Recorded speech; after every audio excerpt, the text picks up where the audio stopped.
Hello, good evening and welcome to the programme. We start tonight with some breaking news. BBC Wales understands that Mark Hammet, the Blues director of rugby, is to leave the region just 6 months into a 3-year contract. Martyn Williams and Sean Holley in studio with me this evening to offer their thoughts. Sean, we don't know whether it's a sacking or a resignation or what it is because the Blues haven't said anything publicly, but either way, 6 months into a 3-year contract, it doesn't look great, does it?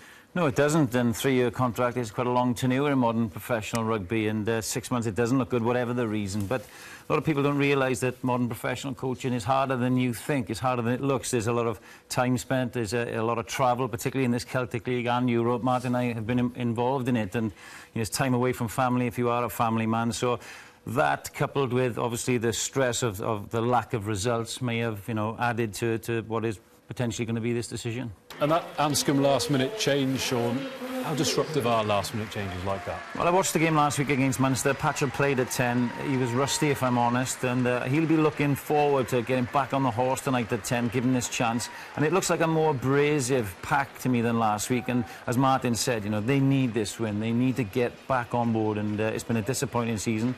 So it's down to them now to roll their sleeves up and do it. You mentioned the defence. Some statistics for you here, Sean, which will probably make you cringe. The Blues have made 42 tackles in that first half, and they've missed 15 already. And it was a defensive error that led to that first try. Well, it's over a quarter of the tackles you're meant to make, isn't it? You need to be looking at under 10% missed tackles in any one game, so maybe less. And the first try, when Treviso are in this mood and the ball's here, you've either got to kick it out and long or contestable kick. It's neither from Tuchel. You see, it's a poor kick infield. Now the defence is in disarray, and he's the one that actually makes a tackle, and next to him, the nearest guy, is Felice. Plays a course to run towards the ref here because he acts like a distraction in the line, and now you're on the back foot and you're disorganised.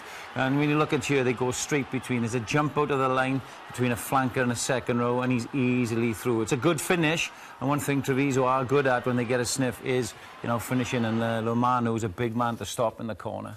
And they're very inventive off the line now, Treviso. Always looking for little funnies. You've got Dacey defending at scrum half. Ellis Jenkins jumps out of the line, and now they're on the front foot again. And they've been very good in this first half at switching play. They already got the Patchell there. You see he's waving for support. And you've got 3 or 4 Blues forwards defenders now that are having to switch play either side of the ruck. Felice, Adam Jones, Josh Turnbull, Ellis Jenkins, they don't know which way to go. And again, they finished this really, really well. But again, the missed tackles count and the pressure. Lovely hold of play by Lomano again, offloading. And I think the Italian touch-shot was really keen to give that try in the end. I think he'd made his mind up long before I went to the TMO, didn't he?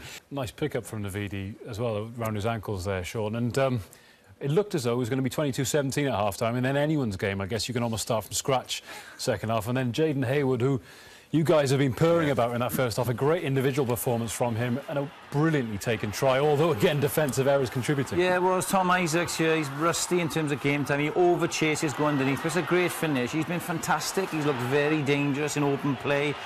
Compared to Tuchel, who's the international fullback, who's the guy that is probably earning the most money. And certainly Hayward has been the player of the half for us. We've watched him from the start. He's been really good. They use his left foot as well, and he dictates the game from 15. He's running the game, most outside halves do, but from 15 he's been really impressive.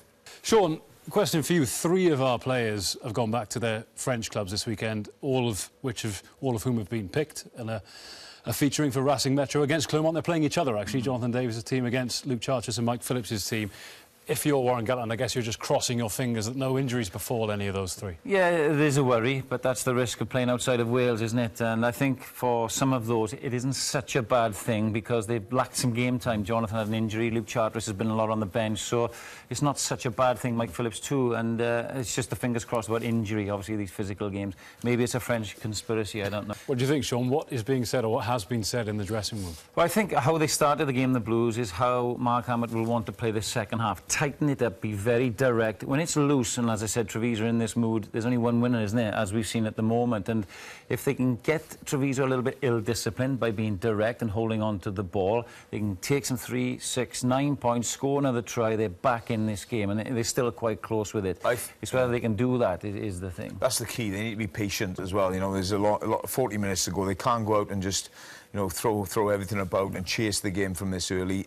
the Italians by nature, they will be indisciplined, they will give you chances, and you'd like to think they'd tire as well. The Blues seemingly, as they did in the first half, got themselves back into it with that Adam Thomas try, but that was the last try of the half, as it turned out. Yeah, a glimmer of hope, and I criticised Tuchel for a poor kick in the first half, which cost them a try. Ironically, he started that Blues try, that Adam Thomas try, and I said that you need to kick contestable against Treviso, and that was the case for that try. So, it got them back on the front foot, but just, 22 missed tackles, turnovers, a lack of leadership and organisation, it looks like. Just, they never really looked like winning the game, did they? Some tricky fixtures coming up there, Edinburgh and Connaught at home and then Ulster away. Can you see them picking up anything in those games, Sean? Well, if they're at home, then you should say you'd beat Edinburgh and Connaught. They're two nice games, dare I say. But it's the home form from the early part of the season that has got them into the trouble that they're in now. And to go to Ulster, who are really gunning for a top 4 spot, then, it's going to be tough. Thanks for your thoughts this evening.